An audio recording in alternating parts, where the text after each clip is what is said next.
est dans la joie d'être dans la maison de notre Père et être avec les enfants de Dieu. David a dit, j'étais dans la joie quand on m'a dit, allons dans la maison de l'Éternel. Nos pieds sont en toi, Jérusalem. On est dans la joie de voir, d'être avec nos frères et sœurs. Chane. Bilingue.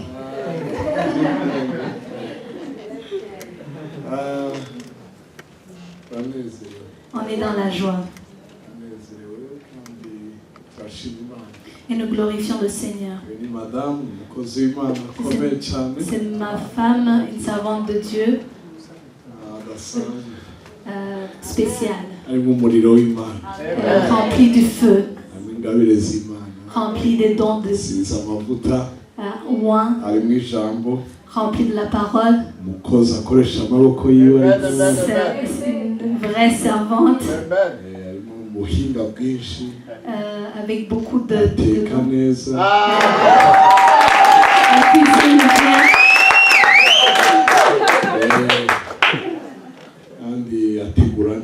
Elle prépare bien. Si vous voulez quelqu'un qui vous aide avec la décoration, c'est bien.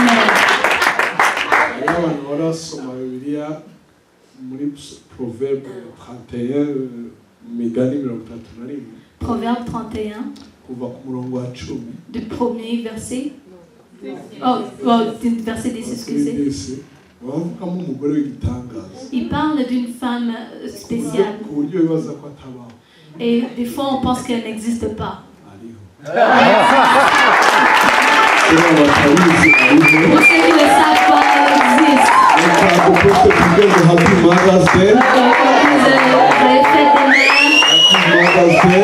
Fête des mères.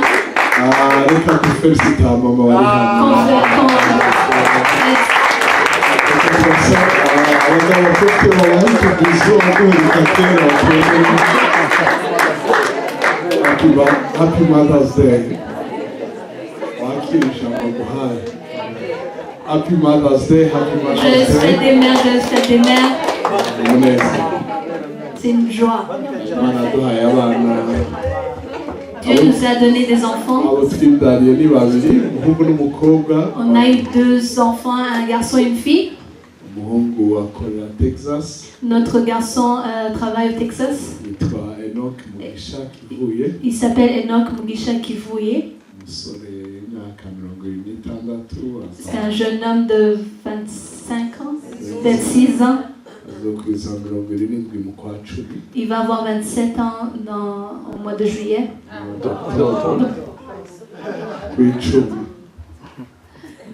Amen.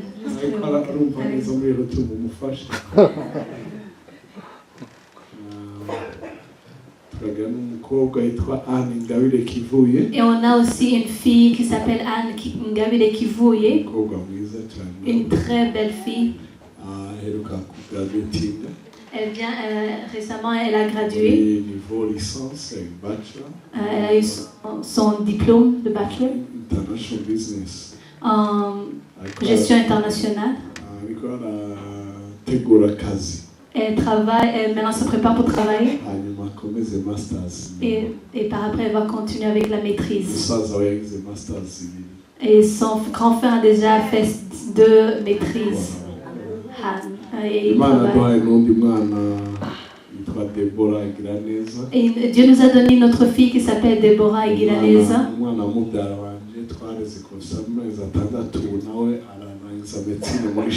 Et maintenant elle finit la médecine en Chine.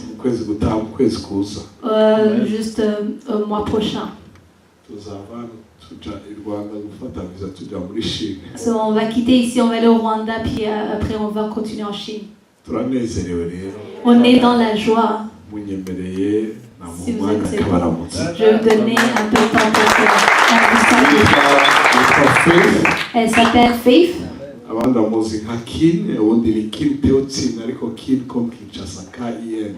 Et d'autres la connaissent comme Kim. Et on vient de passer 28 ans, 28 ans de bénédiction, de bénédiction vraiment. On est passé au travers de beaucoup de choses, des bonnes choses et aussi des moments difficiles.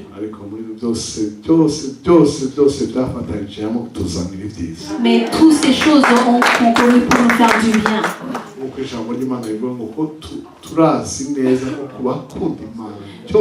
Parce que la parole de Dieu nous dit que nous savons que tout, pour les gens qui aiment le Seigneur, que ce soit en anglais, en français, tout, c'est tout. En hébreu, c'est tout, c'est tout. Et dans le tout, il y a le bon et le mauvais. Non pas juste le bon ou juste le mauvais, tout.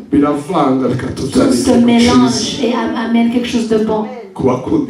Mais pour ceux qui aiment Dieu, qui ont été appelés comme il l'a désiré. Amen. Amen. Tout ça nous a amené du bien. C'est pourquoi nous nous tenons ici. Pour vous dire que Dieu est bon. Pour vous dire que Dieu est bon. Et il fait du bien. Et je veux laisser vous saluer. Que Dieu soit loué. Et qu'il vous bénisse. Merci d'être venu dans la maison de Dieu.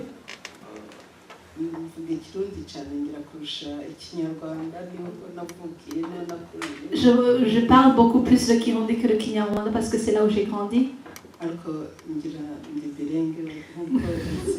Mais je suis bilingue aussi, comme cela est dit. Que le Seigneur vous bénisse. Et c'est une joie d'être ici. Et on est prêt à recevoir ce que Dieu a pour nous. Parce que sa parole est vérité. Que là où 2 ou 3, et on est plus que 2, on est plus que 3. Il est au milieu de nous. Tu peux ne pas le voir. Mais il veille sur sa parole pour l'accomplir. Toute parole qu'il a prononcée, il va l'accomplir. Je veux te dire, même si tu n'as pas la foi, dis seulement ce qu'il a dit, il va l'accomplir. Et des fois tu pries et tu vois que ça tarde. Mais ce qu'il a dit, il doit l'accomplir. Frères et sœurs, ce qu'on dit, on le sait. Ce n'est pas des choses que les gens disent comme ça. Mais il veille sur sa parole. Dieu n'a pas de dette envers qui que ce soit. Amen. Dans au psaume 108, psaume 108, haravuga ngo kuko imbabazi zawe ari nyinshi zigera hejuru y'amashuri. Parce que ta miséricorde, ta bonté est grande, elle s'élève au-dessus des cieux. Car ta bonté, elle s'élève au-dessus des cieux. Je vais le répéter jusqu'à ce que vous allez dire Amen. Car ta miséricorde est grande, elle s'élève au-dessus des cieux.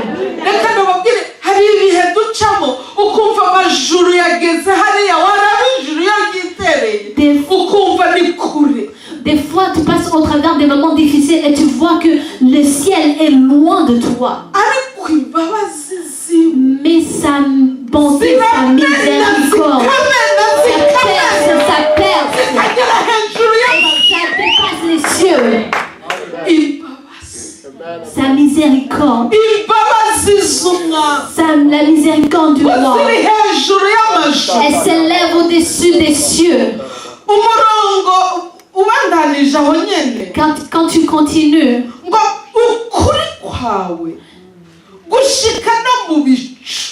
Et ta vérité s'élève au-dessus des nuées.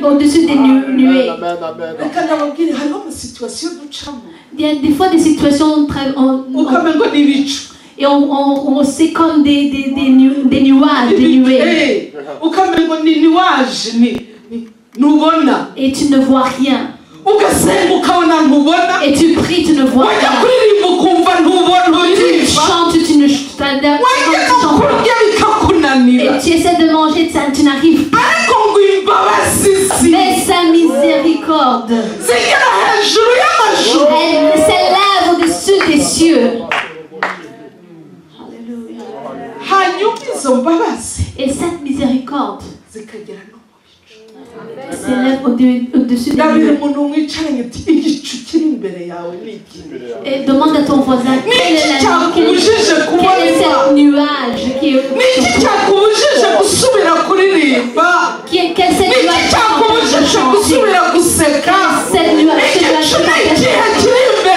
quel est ce nuage qui est devant l'Éternel brise et brise et passe au nuage. Il est au-dessus. Et c'est ce Dieu qu'on c'est l'Éternel qui ne change pas mais qui change le sang.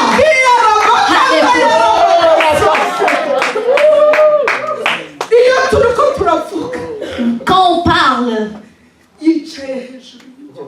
il est au-dessus de toutes ces choses. Il est au-dessus de ces nuages. Il est au-dessus de ces nuées. Et il s'assoit sur le siège, son siège d'autorité. Et il agit. Quand tu l'appelles, il répond. Quand tu acclames, il acclame. Quand tu dis, il dit, je reconnais ton Dieu. Il est assis sur son trône. Et on parle de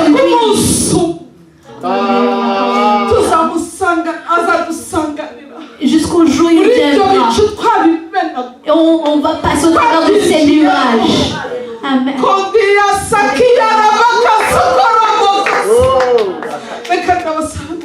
Je vais vous demander de vous mettre debout. On va élever nos mains. Tout ce que tu as dépose-le. Mais élève tes mains. Ferme tes yeux. Tu peux prier. Appelle le nom de Jésus. Parce qu'il l'entend. Il met sur sa parole pour l'accomplir.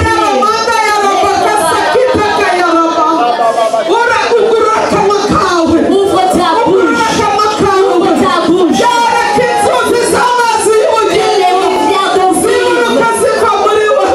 Tombe, coule en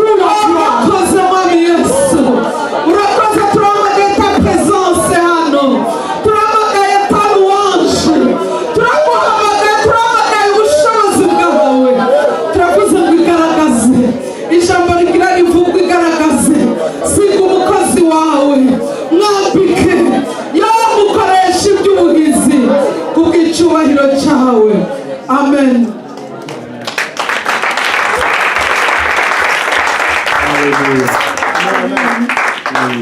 Amen.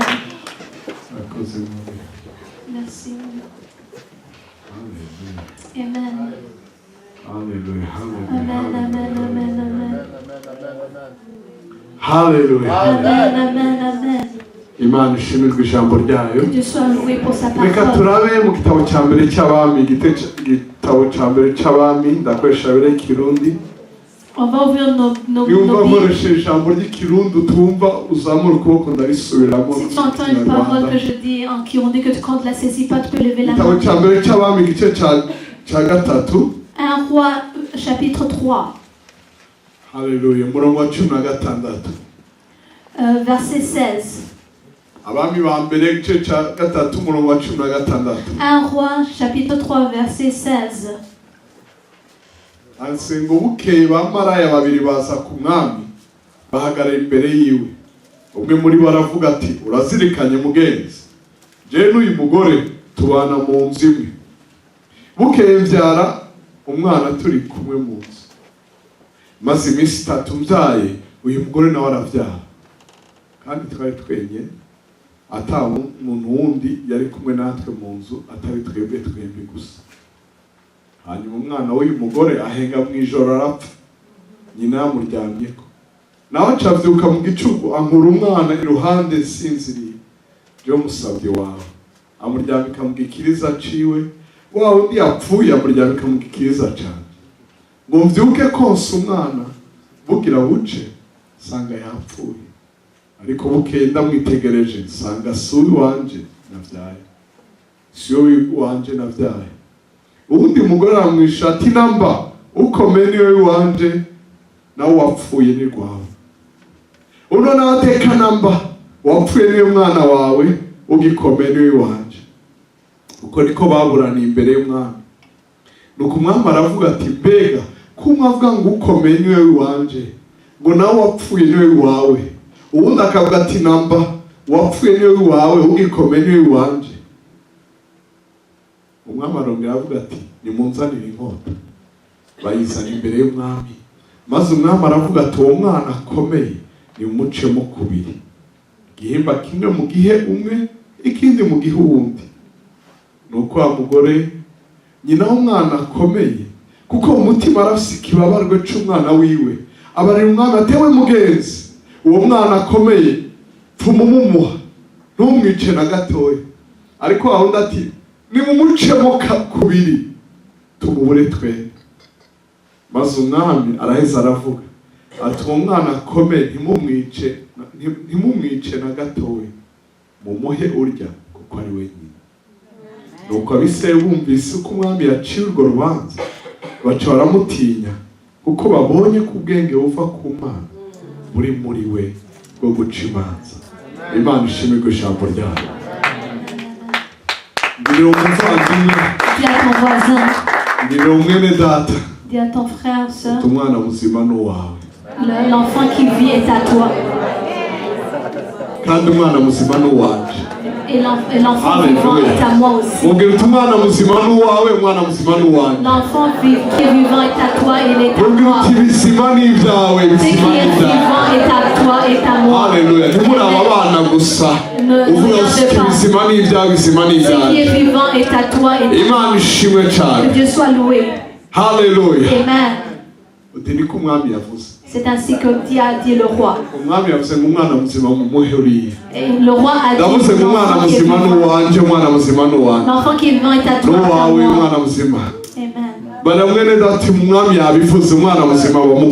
Dis à ton voisin, le roi a dit, ce qui est vivant, ce qui est bon est à toi. Amen. Iyo banyakwahiri iwacu bagiye kugendera amakomine ama province, les autorités chez nous quand ils visitent les provinces, ils voient que les choses ne vont pas bien. Ils disent on voudrait que ces choses changent. Quand il dit ainsi, il ne demande pas, il leur donne. Amen. Il leur donne la puissance et ils craignent l'éternel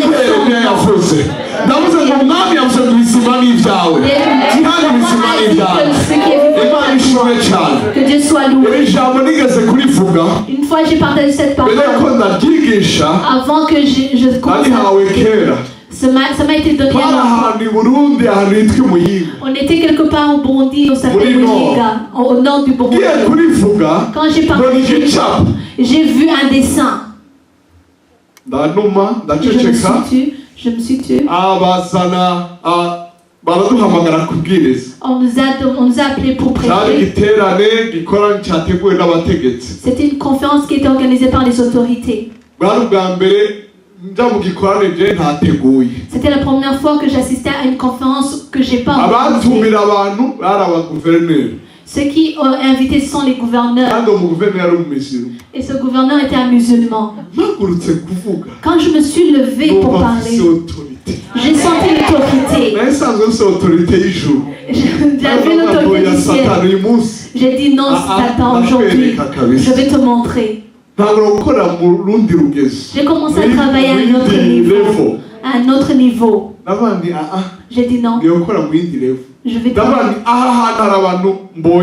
Et j'ai dit, j'ai vu une mère avec un enfant qui est mort. Il se peut qu'elle soit enceinte de 5 mois. Qu'elle vienne ici, on va prier pour elle. Et je vois un homme qui a un problème de foi. Et les enfants ont commencé à penser qu'il vient, Dieu va le guérir. Et j'ai commencé à prêcher sur cette parole qui dit après avoir terminé, j'ai appelé. J'ai appelé la femme, j'ai oublié l'homme. Je dis viens. Il y a eu un silence.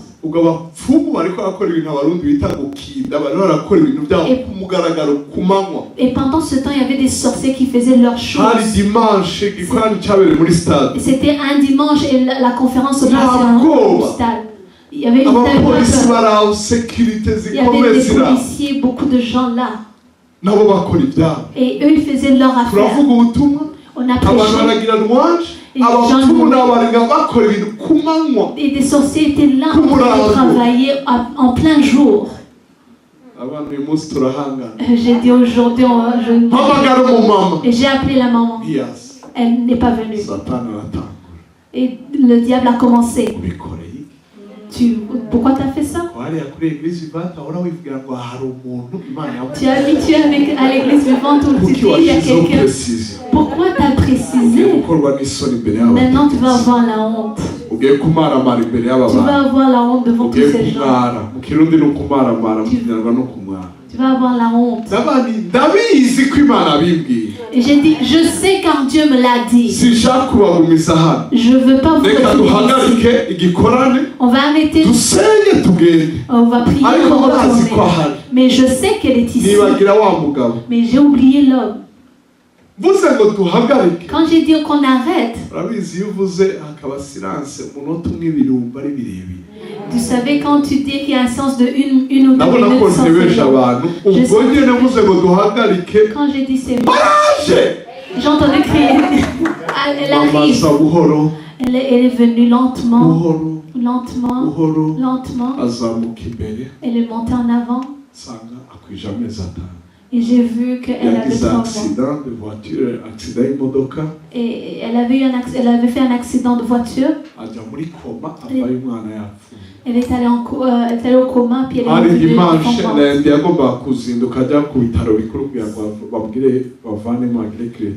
Ce jour-là, c'était un dimanche, et lundi, elle devait aller pour qu'on enlève le bébé. Et j'ai prié pour elle. Après avoir prié pour elle, il y a une vieille dame qui est venue. Elle est mal habillée. Elle a dit ce territoire m'appartient. Ça m'appartient. Qu'est-ce que tu veux? J'ai dit c'est fini. J'ai dit ce qui est vivant est à nous. Elle est tombée par terre. Après on a quitté. On est retourné à Bujumbura. Mardi, je suis allée à Nairobi dans une conférence de pasteurs. Samedi, dimanche, j'ai enseigné. Après avoir enseigné fatigué, en sortant, quelqu'un m'a retenu. J'ai dit, qu'est-ce qu'il y a? J'ai dit, je suis fatiguée. Va voir mes collègues, vont t'aider. Excuse-moi, je suis fatiguée. Il n'y a rien que je puisse faire pour toi. Mais il a insisté. Il a dit, pasteur, je viens de loin. Je viens de Muyinga. C'est loin, c'est à environ 3 heures. J'ai dit, oh, En quoi puis-je t'aider? Je ne suis pas venu ici pour que vous priez. Je suis cet homme qui avait un problème de foi. Et je dis, pourquoi tu es venu? J'ai dit, viens, mais pourquoi tu es pas venu? Est-ce que tu as préféré venir ici? Je dis, pasteur, quand tu as appelé, quand tu as commencé à prier, j'étais dans la chorale. Je suis tombée par terre. Et la puissance de Dieu est descendue sur moi, je suis tombée par terre. Et quand je me suis réveillée, vous étiez déjà partis. Je suis venue alors que je suis guérie. Avant, je marchais un peu, j'étais fatiguée. Mais maintenant, je suis guérie. Maintenant, je peux courir. Regardez, même le ventre est parti.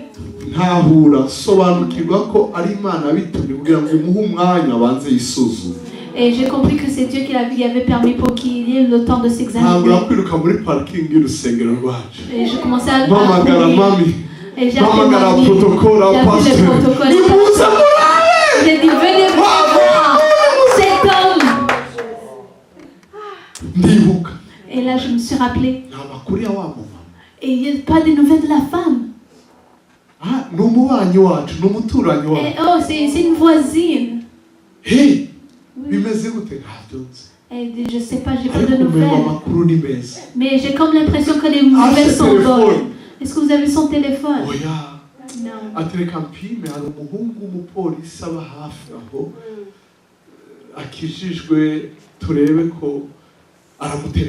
Je vais essayer d'avoir son numéro. Il a appelé. Guess what? Ils étaient assis ensemble. Quand on a appelé ce jeune homme, la dame était avec lui. Allô? Maman. J'ai dit, maman, comment ça va? Il a dit, le jour où vous avez prié pour moi. C'était vers midi. Et la nuit, quand je suis allée dormir, l'enfant a été guéri. Oh, l'enfant a commencé à bouger. L'enfant était mort. L'enfant a été ressuscité. C'était au mois de février.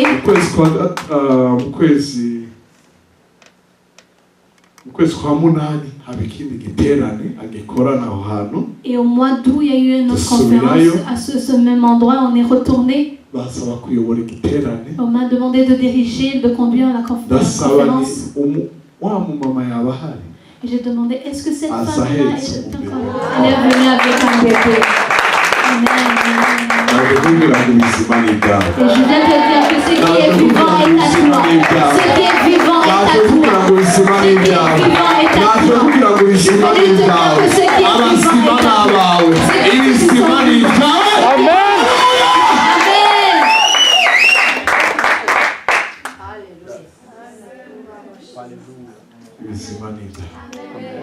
Ce qui est vivant est à toi.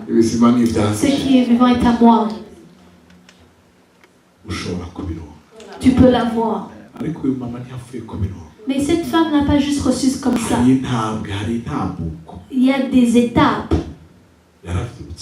Elle s'est levée et a regardé. Elle a commencé à analyser les besoins. Elle a regardé. C'est ça que les chrétiens ont. On nous a appris que tout va bien. Tout va bien pour moi. Tout va bien. Et tu vois que les choses ne vont pas.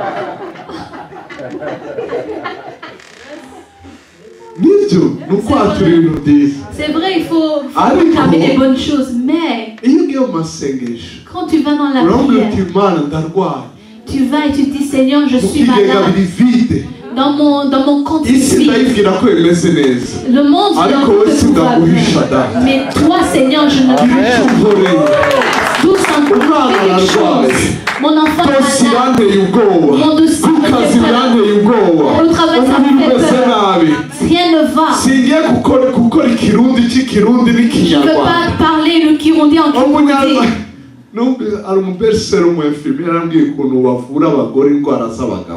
Et une de mes belles-sœurs m'a dit comment des soignent les femmes soignent.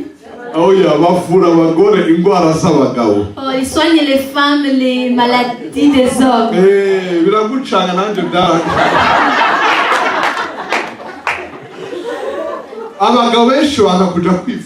Il y a beaucoup d'hommes qui n'aiment pas aller se faire soigner.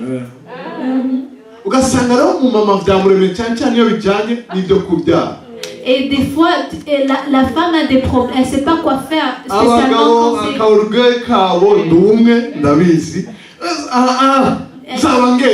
et les hommes avec leur orgueil qui refusent.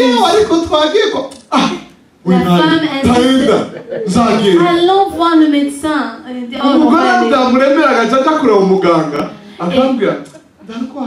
Et la femme perdue. Elle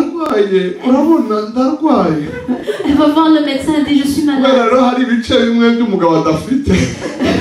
vu que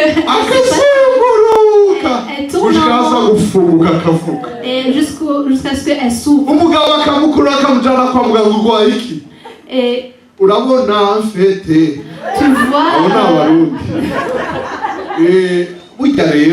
tu vois, en fin de compte, la vie c'est pas facile. Tu vois que personne n'entre.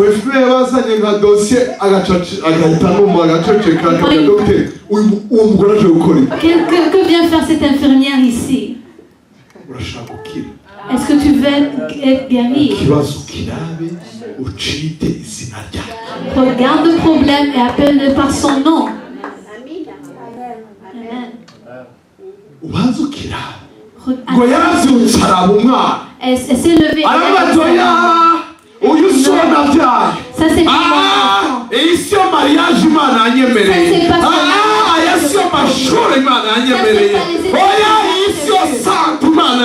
la santé que Dieu m'a donnée. Amen. Ça c'est un état.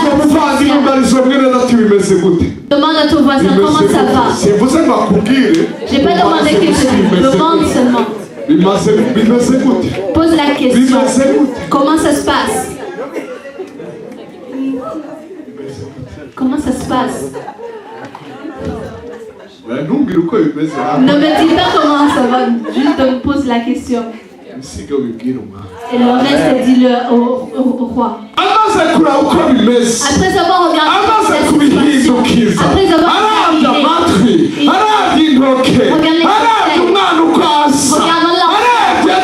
après avoir examiné, il dit non, ça c'est pas mon enfant. Ça c'est la première étape.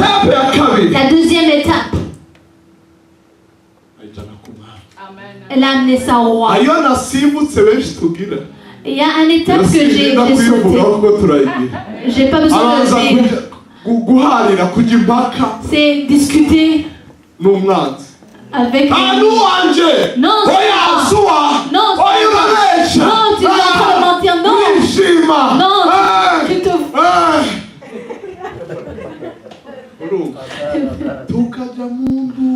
Et on entre dans des discussions.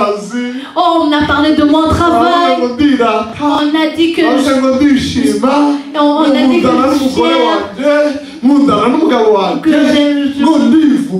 je parle de moi-même, que je suis comme ça, comme ça. Oublie ça. Quand on était enfant, on se disputait. Et on disait, si tu penses, tu penses dis à ton voisin,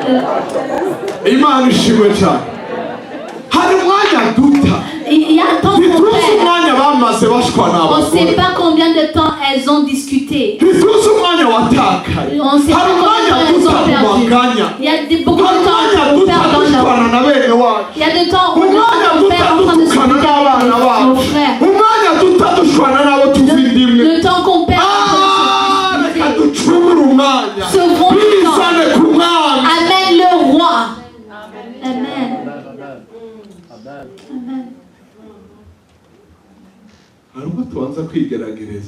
Des fois, on essaie par soi-même.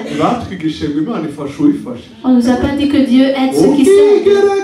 Et tu essaies. Après, quand tu te rappelles qu'il y a Jésus. Elles sont levées, allons voir le roi. Et je dis à ton voisin, sois plus intelligent que ces prostituées.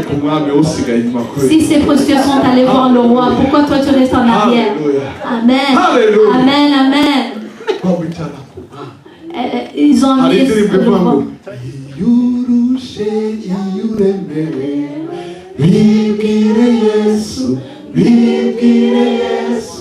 Niwe mukunzi wawe naundi wobona hafi yawe bibire Yesu nene. Tell it to Jesus, tell it to Jesus. Dis à Jésus, dis à Jésus, dis à Jésus. Undi yaravuze ngo hari bitufusha, hari bitufu. L'autre a dit il y a des choses qui nous laissent des fardeaux. Et c'est le chant qui dit qu'il a dit fidèle étant nous avons en Jésus-Christ. Il y a des choses qui nous... dis à ton voisin, amène-le à Jésus. Alléluia. Il a dit venez tous. Il n'a pas dit certains. Il a dit venez tous. Ceux qui sont fatigués et affaiblis. C'est pas juste une invitation, c'est une convocation. C'est une obligation. Quand tu me vois, viens à moi. Il n'a pas dit il est le seul qui peut régler le problème. Parce qu'il est prêt. Il est prêt. Il n'y a aucun problème, il n'a pas de solution. Aucun problème, il n'a pas de solution. Amen. Amen. Ne sois pas découragé dans ta prière. Ta prière est puissante. Elle est puissante, elle agit. Tes prières agissent. Dans Acte 3, ils sont montés prier à l'heure de la prière. Il y a des miracles qui sont au lieu à l'heure de la prière. Même si tu n'as encore rien vu, je veux te dire qu'il y a des choses qui se passent à l'heure de la prière. La prière, c'est pas juste une perte de temps, une chose qu'on fait fainéante. La prière est active. Et Dr. Mars Monroe a dit que la prière est une activité légale. Juridique. Amen. Alléluia. Amen. Parce que dans la prière, on dit que ta volonté s'accomplit. Quand Dieu a créé, a donné l'autorité à l'homme, il s'efforce sur toi. C'est pour qu'il fasse quelque chose dans ta vie. Tu dois le laisser. Et tu dis bienvenue. Il dit je frappe à la porte. Celui qui entendra ma voix et ouvre la porte, j'entrerai chez lui, on va partager. Certaines personnes partagent. Il veut changer. Il veut parler avec lui. Il veut qu'on lui dise qu'on lui donne notre peine et qu'il nous donne notre joie. C'est pour ça qu'on est saint. C'est pourquoi on reçoit son corps. Il y a la victoire et on lui donne nos maladies. Quand on a eu notre deuxième enfant, le médecin a examiné ma femme et elle a vu qu'elle a dépassé. Elle avait des fausses contractions. Ça venait, ça partait. Et on allait chez le médecin. Il a dit mardi si et dimanche on est allé à la Sainte-Seine. Elle a pris le pain et elle a pris la coupe. Et après, elle a dit à la maman pasteur qui était avec. Elle a dit, viens avec moi aujourd'hui, je vais avoir mon enfant. Et on dit, on t'a accompagné maintes fois, on sait. La nuit, elle a commencé à avoir les contractions. Et l'enfant est né. Et venez partageons dans la prière. Ouvre-lui dans la prière. Et dis à ton voisin, amène au roi. Et quand tu vas arriver devant le roi, dis-lui tout. Elles ont dit tout. Elles sont disputées devant le roi. Il y a des prières qu'on a appris. Si tu pries ainsi, dis votre honneur, l'excellence, Père Céleste, Dieu élevé, celui qui est élevé au-dessus de toutes choses. C'est bien. Mais il y a Dieu intervient. Si tu entends des choses que personne ne rit pas, je suis devant le roi. Je suis devant le roi. Amen, amen.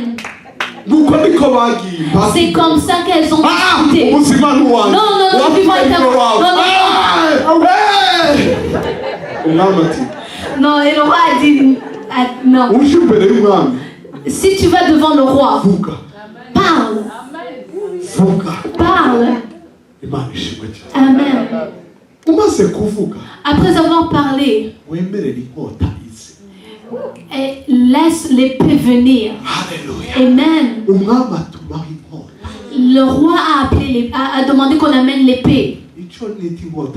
Qu'est-ce que j'appelle l'épée? Dans Éphésiens, chapitre 6, armez-vous de toute l'armure et on parle du chapeau, on parle de la ceinture de la vérité, les chaussures de la bonne parole, l'épée de la foi. Amen. Toutes ces armures sont aussi pour la défense, mais il y a une des armures pour l'attaque.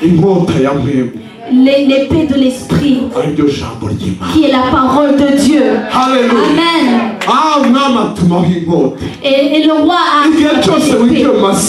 À chaque fois que tu es dans la prière, donne le temps à la parole. Donne la place à la parole. Beaucoup d'entre nous n'ont pas le temps pour la parole. On mange ce que les autres ont reçu. Qu'est-ce que tu as reçu? Qu'est-ce que t'es arrivé? Oui. Oh, le prophète. Le prophète du Rwanda, qu'est-ce qu'il a dit? Est-ce que tu as son numéro pour qu'il me dise ce que l'Éternel dit? Si tu appartiens à Dieu, tu es qualifié pour entendre la voix de Dieu. Parce qu'il a dit, mes brebis entendent ma voix. Je veux voir les brebis de l'Éternel ici. Tu es qualifié pour entendre la voix de Dieu. Et peut-être tu peux ne pas l'entendre rapidement comme les pasteurs. Vous vous rappelez quand on avait les radios qu'on cherchait la fréquence? Mais après, tu es habitué. Dis à ton voisin, laisse l'épée venir. Laisse la parole venir. Quand l'épée est venue, le roi a dit, coupez en deux. Je vais te dire, des fois tu viens avec des problèmes dans la prière. Et quand une parole sort, tu entends que c'est vraiment le jugement du ciel. Tu entends que Dieu a jugé. Et les choses sont établies. Et tu vois que les doutes sont partis. Et tu entends la paix, tu sens la paix que tu ne peux pas exprimer. Amen. Amen. Dis à ton voisin, rappelle-toi de ta Bible.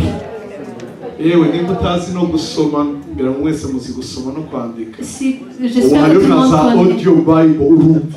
Et même aujourd'hui, il y a des Bibles que tu peux écouter. Donne la place à la parole de Dieu. Le temps c'est cool. Mais en 2015,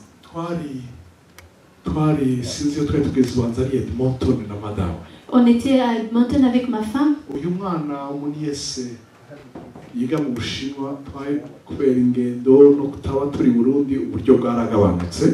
Et à cause de tous les voyages et ne pas être au Burundi, les moyens, on a tardé pour payer ses frais scolaires. Et la visa a été retardée par conséquent. Et chez eux, quand tu traînes une seule journée, c'est $100. Et 3 semaines ont passé comme ça. Et après un mois, et elle a négocié, on nous a demandé pour 2000. Et même ces 2000-là, on les avait pas. Et il y a quelque chose que j'aime faire pour ma femme. Elle aime ça. Et j'aime aussi. Et c'est la voir bien étendue. Et moi, je lis ce psaume. À quoi est-ce que vous attendez? Je lui lis le psaume. Je lui lis les psaumes. Oh, un autre livre de la Bible. Et je lis seulement. Et ma reine est là. Et des fois, alors quand on était dans cette crise, j'étais en train de lire. Je suis tombée sur la qui dit tu appelles les nuages, tu les amènes pour la pluie. Et tu les amènes.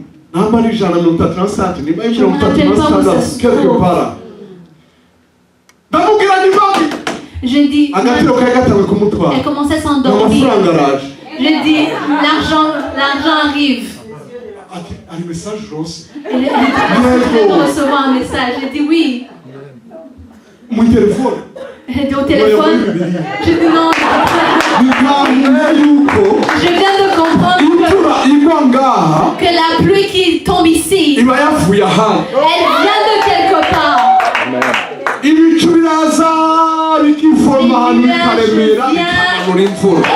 Ensemble et la pluie commence. J'ai appelé. J'ai dit Dieu vient nous donner une parole. Je demandais si il a. J'ai dit Dieu m'a donné une parole. Et quand je disais, je lui donnais la parole sans avant que je apprenez à lire en haute voix. Apprenez à lire en haute voix, ça aide. Ça aide à pour que tu entends beaucoup mieux ce que tu entends.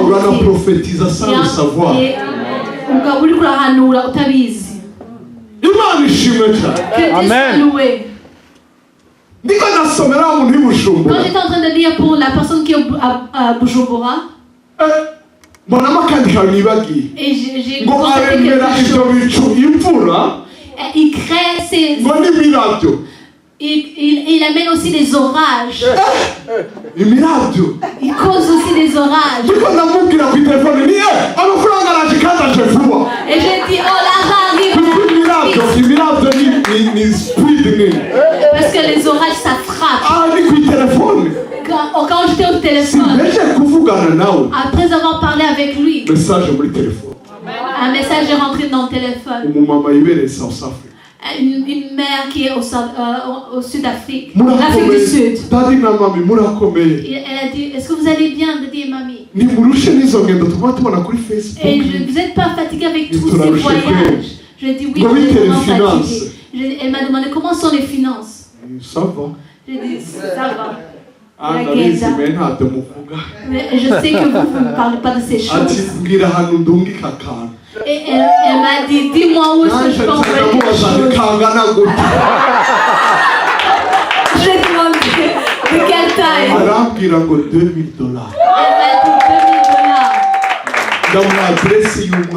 Et je lui ai donné l'adresse de l'enfant. Elle m'a envoyé tout l'argent. Et je lui ai donné l'adresse et je l'ai fait venir. Alléluia. Amen, amen. Il y a des choses qui nous accusent. Et il y a des choses qui nous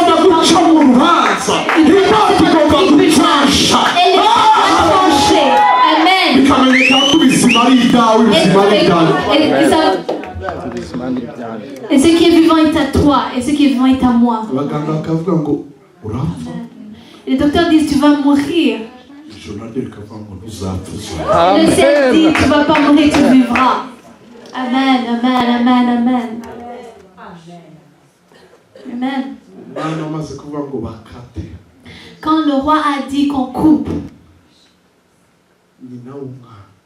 la mère de l'enfant, elle a senti quelque chose. Elle a senti quelque chose. Ce sont seulement les mères qui peuvent sortir. C'est pas n'importe qui, c'est la mère de l'enfant. Oui, oui. Il y a des choses que tu sens.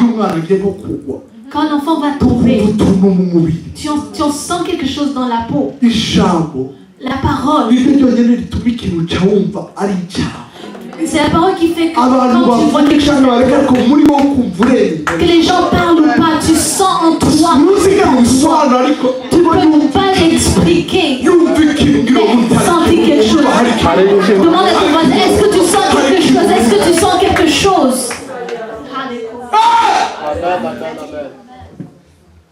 Tu ne peux pas expliquer. C'est au-delà de l'intelligence. Amen. Celui qui n'est pas la mère, celle qui n'était pas la mère de l'enfant, elle a dit qu'elle meurt, qu'on la tue, qu'on le tue. Et ça, c'est l'esprit qui était là.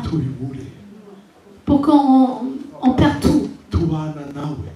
On vit avec. Elle a dit, je vis avec cette femme. Je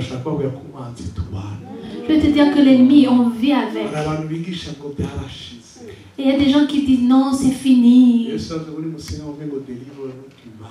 Jésus a dit, quand vous priez, dites, délivre-nous du mal.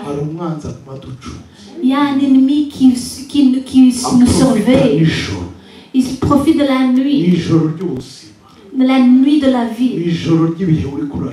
La nuit dans laquelle tu traverses. Et il vient et tue.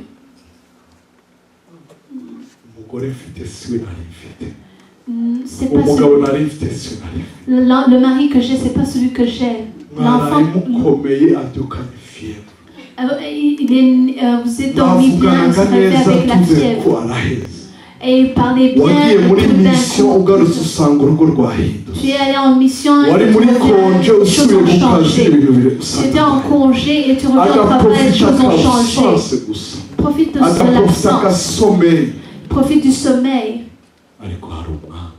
Mais il y a un roi qui va te retourner ce qui est vivant. Et tout l'Israël a entendu la nouvelle. Ce que tu priais pour dans ta chambre, tout l'Israël va le savoir. Toutes ces choses qui te faisaient pleurer, là où tu passais, là où tu passais Amen.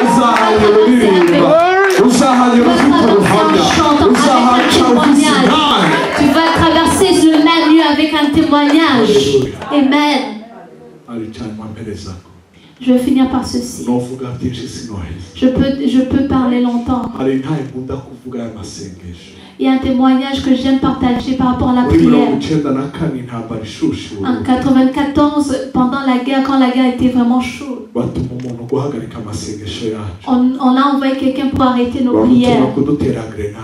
On l'a envoyé pour nous lancer une grenade. Et la personne s'est endormie. Et après, c'est repenti. Maintenant, c'est mon chauffeur. Tes prières sont puissantes. Il était parmi les rebelles à ce moment-là. Et maintenant, il fait partie de ceux qui... de sécurité. Oui. Je veux vous dire, la prière est puissante. La prière agisse. Toi qui as dit au roi, Amen. Le roi sait comment il va envoyer l'épée. Mais c'est pas le roi qui amène l'épée. Non, il ordonne. Je suis venu de Kigali avec ton épée. Amen. Amen. Amen. Il a des serviteurs. Il a des serviteurs. Il a dit amenez l'épée. Je suis venu avec l'épée. Amen. Ce qui est vivant va te revenir. Je suis venu avec l'épée. Et le roi parle. Il est en train de parler. Tu es en train de sentir quelque chose en toi. Tu entends le réveil. Tu entends que la témoignage commence à bouillonner en toi. En terminant, il y a une chose que cette dame a dit. Elle a dit, je me suis endormie.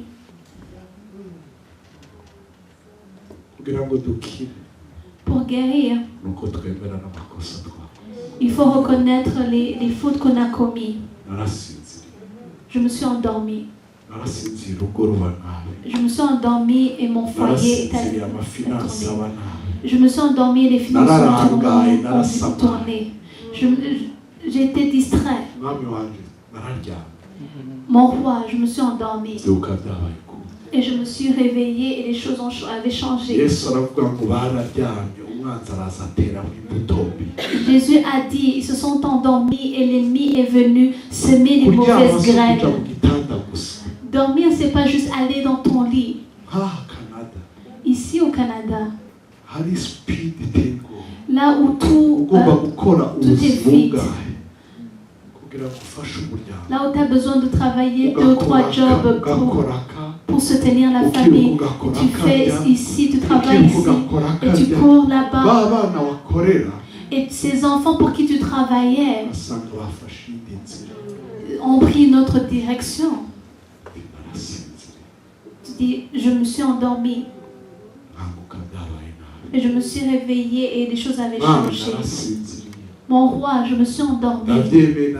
Je le reconnais, je me suis endormie.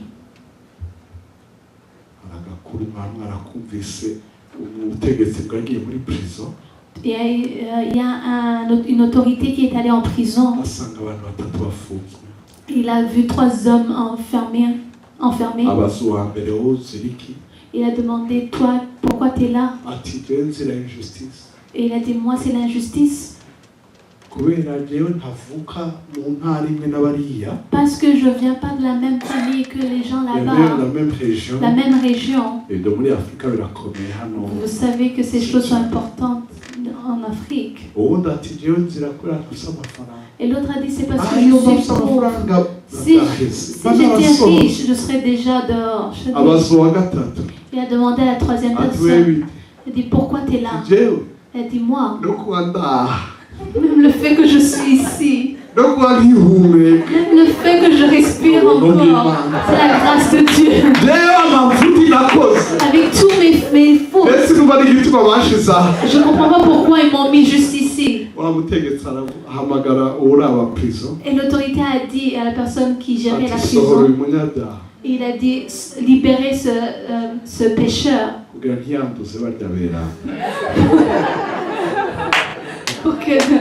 Pour qu'il ne contamine pas les saints.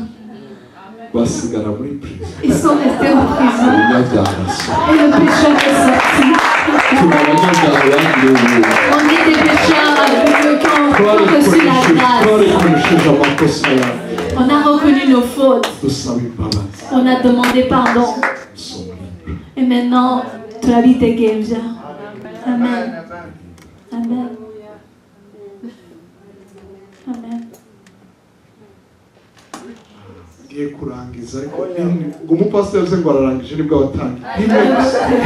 Je vais bientôt terminer, mais je vais dire ceci.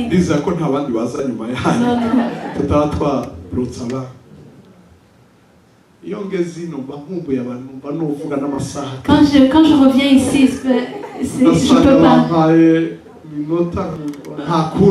Et j'arrive ici et je me rends compte qu'on m'a donné juste quelques minutes.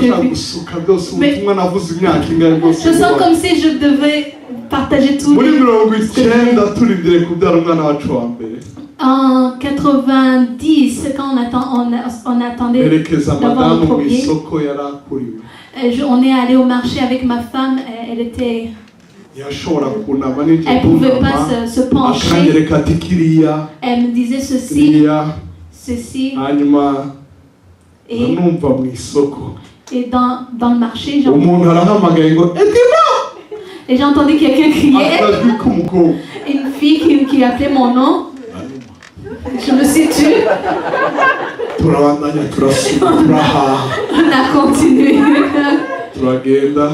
Et on a quitté le marché. Avant qu'on entre dans la voiture, on a demandé est-ce que t'as pas entendu quelqu'un taper? J'ai dit non, on y va. Je suis allée dans la voiture. Non, mais j'ai entendu quelqu'un t'appeler. Oui, il y a quelqu'un qui m'a appelé.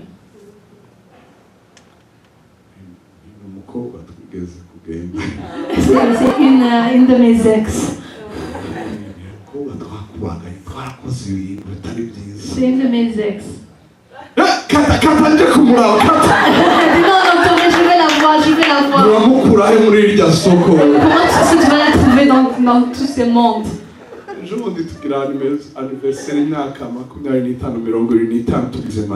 Et récemment, notre anniversaire, en 2014 de 25 ans,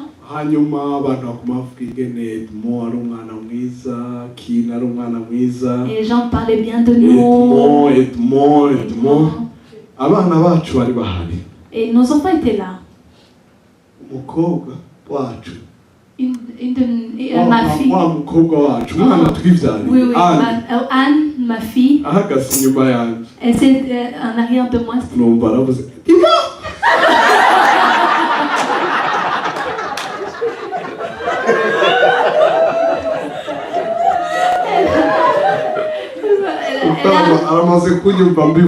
Parce qu'elle a déjà entendu l'histoire de la fille qu'on a rencontrée. Et c'était juste un moment de faiblesse et je me suis relevée par après. Alors beaucoup de gens me connaissent bien. Et depuis qu'il est enfant, je parle seulement quand j'ai le micro, même le téléphone. Alors pendant qu'il parlait, comment Edmond était bien. Et là, ma femme a eu.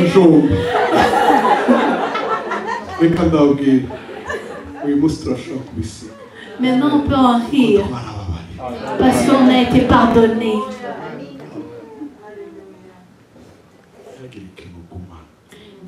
Ne gardez rien, parce que ce qui est vivant t'appartient. Dis-le au roi, et pour que le roi te retourne ce qui t'appartient, pour qu'il ordonne à ceux qui doivent ordonner, pour qu'il ordonne à ceux qui sont dans les banques, ceux qui sont dans l'immigration, ceux qui sont dans qui ordonnent à gauche, il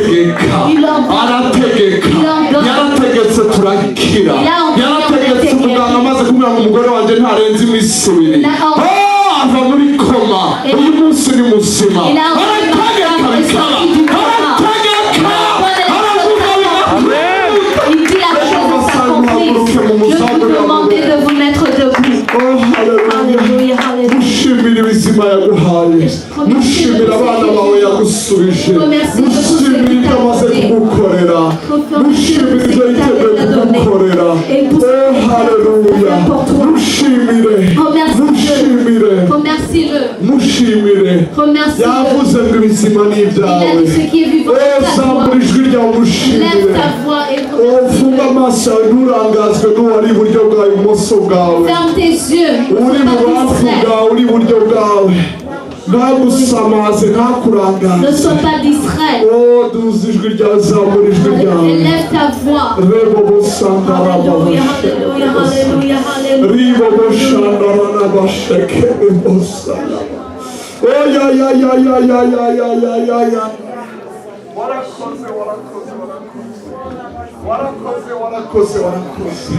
Wagize neza mana yacu, wagize neza. Uyataba wowe ntacyo tuba dufite tuvuga. Yataba wowe tuba twarashize. Yataba wowe mana, ibipfuye ari ibyacu ariko ibizima ni ibyacu. Ibipfuye ari ibyacu ariko ibizima ni ibyacu.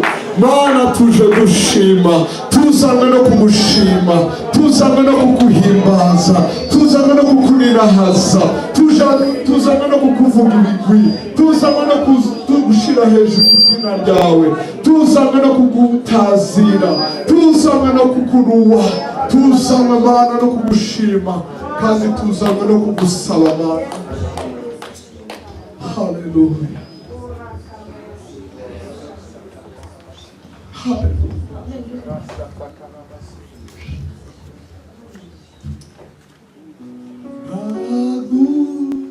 Shima Yesu wange rimba Bazi wodesheji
iwacu bafite ibintu bita kubipa. Iyo udafite airtime urakanda nimero y'umuntu agahita ayibona.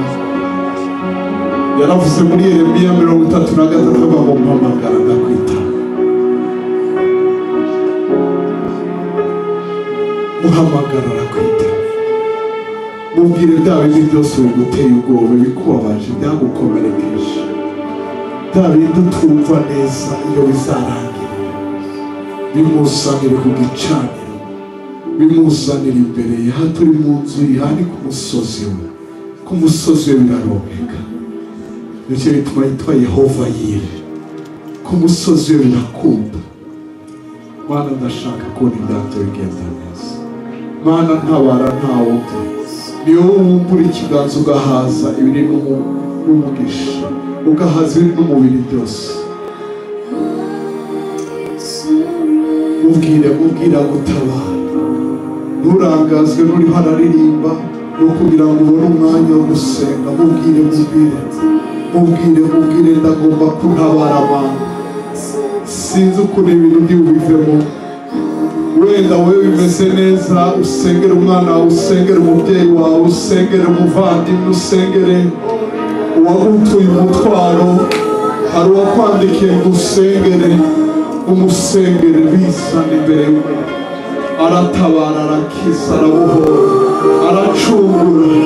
He redeems our souls, He redeems our lives.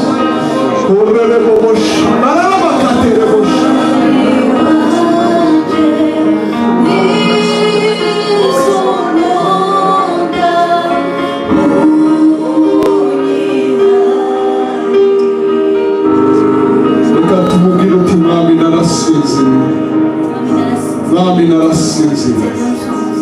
Mubwire uti Mwami aha nararangaye. Mubwire Mana. Humura amaso yanjye ndebe, humura amaso yanjye mbona. Nararemerewe, nararushe mu mubiri, akazi kabaye kenshi, schedule yabaye ndende, porogaramu yabaye ndende. Sigira umwanya wo gusenga. Senga umwanya mutoya. Narakwemereye ngo nibona akazi nzagushima, ariko sinkibona n'umwanya wo kujya gushima. Ndasabye imbabazi Mwami wanjye. Ndasabye imbabazi Mwami wanjye. Ndihanye bya bindi. Hari amagambo navuze ntari kuvuga, hari ibyo nakoze ntari gukora. Ndasabye imbabazi Mwami wanjye. Ndasabye amaraso yawe anyeze. Ndasabye amaraso yawe atunganye. Ndasabye ukuboko kwawe kwiza kumbonekeho Mana. Nararakaye, naragize ubwoba, narihebye, nariganyiye. Naravuze aho ntari kuvuga, naracecetse aho ntari guceceka. Nararetse aho ntari kureka, narakoze aho ntari gukora. Mana, natahuye, nasobanukiwe. Fasha, mfata ukuboko, unsubize mu kibanza cyanjye Mwami wanjye. Haleluya. Uti ndakira ibizima byanjye. Ndakira ibizima byanjye. Kuko ni ko Umwami yavuze. Satani ceceka. Satani siba.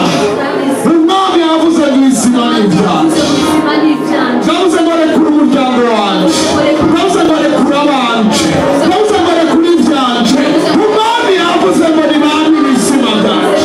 Ndavuze mu izina rya Yesu. Ndavuze ngo amagufa araba mazima. Ndavuze ngo amagufa araba mazima. Ndavuze ngo ibyanjye biraba bizima. Ndavuze ngo abanje baraba bazima. Mu izina rya Yesu.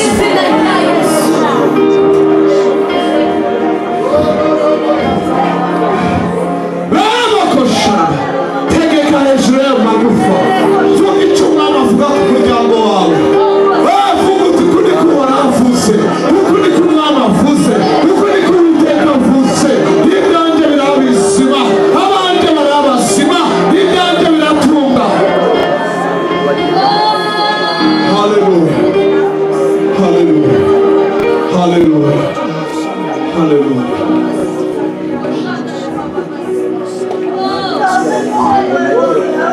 Turashobora gutuza gato, uhagaze aho ngaho, uhagaze aho upfukamye, aho wicaye, aho uri hose, utuze gato.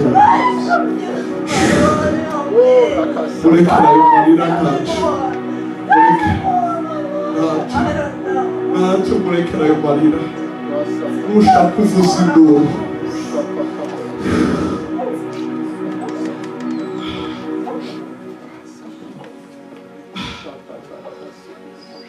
Aho ufunze amaso yawe, uceceke gato. The Holy Spirit is going to download something new. Aratereshaje ikintu gishamwe. Umwuka wera, Hemu yera, araguha igitekerezo, araguha ibindi, arakwereka ibintu utari wabona uko wahurira, arakuganiriza nijoro usinzira. arakuganiriza mu ijoro n'ubu tukiri aha hariho abantu ariko barumviriye wumva y'insozi itaheruka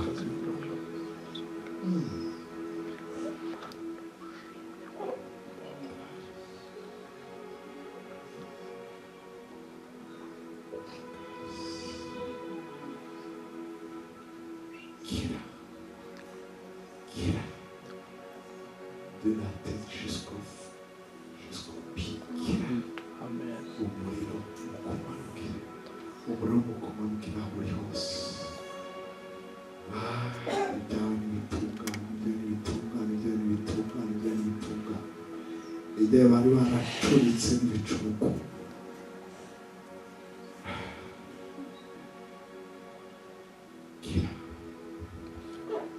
Iyo myuka yo kwihebesha kuri kure. Esprit de découragement muri kure, nyawihebuza muri kure. Ovuge ngo warapfa. Muri kure. Izo nzoka aguma abona nijoro. Ibyo bintu biza kumuniga. Ibiza kumuvyola. Les maris tombés. Genda mu izina rya Yesu. Rekura abantu b'Imana. Ndavuze ngo rekura. Agomba kuryama agasinzira neza. Agomba gukora agaproduisa. Agomba kubyara agaheka. Agomba kwexera. Kuko aserva Imana excellence. Urakoze umwanya waduhaye kuganira n'abantu bawe. Ukomeze guherekeza ijambo ryawe. Ibitangaza n'ibimenyetso. Abatubona bamenye ko twagiriwe neza nawe. Icyubahiro kibi cyawe. Amahoro n'umugisha w'ibyacu. Mu izina rya Yesu Kristo. Abantu b'Imana bose bavuge amen. Amen. Urakoze cyane. Muberera abantu batatu bane ibizima n'ibyawe bizima Amen. Ubuzima ni ibyawe. Amen.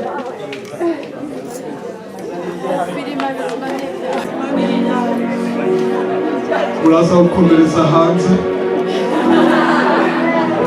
Wumva mbabwire.